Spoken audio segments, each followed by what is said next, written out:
Welcome back to another technical deep dive here in the debug zone. Today we're tackling a big question and breaking it down with insights from other users. Hopefully this clears up some misconceptions and helps you get the answer you need. So buckle up, stay a little curious, and let's jump right in.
And that's a wrap.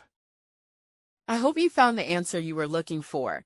If you did, take a second to hit that subscribe button. It really helps out. And let me know in the comments which solution worked best for you. See you next time in the debug zone.